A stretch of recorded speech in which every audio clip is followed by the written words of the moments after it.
Wie hell ist hell und wie dunkel ist weniger hell?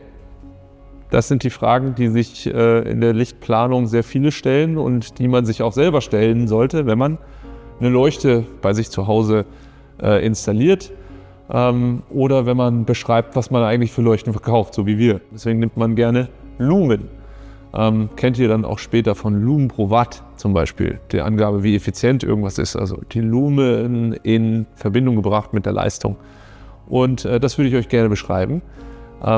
Ich habe auch zwei Produkte mitgebracht, hat funktioniert.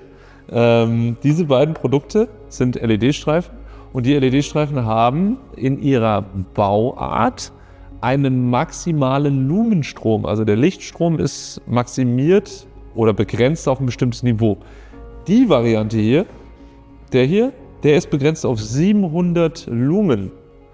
Man sieht es hier an dem Lichtschein, der ist hier ein bisschen schwächer, hier ist er ein bisschen stärker. Das ist relativ schwach. Also 700 Lumen hat er quasi pro Meter. Das heißt, dieser hier hätte faktisch gar keine 700 Lumen, weil es ja nur ein Bruchteil von einem Meter ist. Also reden wir hier vielleicht über 200 Lumen vielleicht auch nur 180, die ich jetzt hier gerade sehe. Aber weil wir aus dem linearen Licht kommen, beschreiben wir das immer gerne in Lumen pro Meter. Das heißt, wenn ich jetzt eine 2 Meter lange Leuchte habe, die 700 Lumen pro Meter hat, hat die 2 Meter Leuchte dann 1400 Lumen. Und das ist halt wichtig, um einschätzen zu können, wie hell ist das Licht, was ich da irgendwo in eine Voute reinbaue oder in eine Nische oder als Abhängeleuchte. Weil ich muss ja grob eine Einschätzung haben, wie kraftvoll das Licht ist. Die Variante hier hat 3400 Lumen. Also wenn ich sie mal direkt nebeneinander stelle, sieht man schon, dass die Variante deutlich schwächer ist und die Variante hier wesentlich heller. Noch deutlicher wird es, wenn ich sie mal ein bisschen vom Boden abhebe. Da ist es hier noch hell und da ist schon fast alles dunkel. Und wenn ich sie jetzt kippe, dann sieht man schon, dass der Unterschied ist dann doch schon deutlich.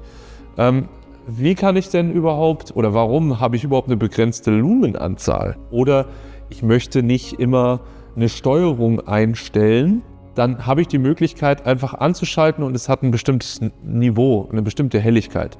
Und wenn ich immer nur 3400 Lumen zum Beispiel LED-Streifen verwende pro Meter und ich keine Steuerung verwende, ist es brutal hell und ich verschwende ohne Ende Energie und somit kann ich hier konstruktiv eigentlich schon den richtigen Bereich einstellen.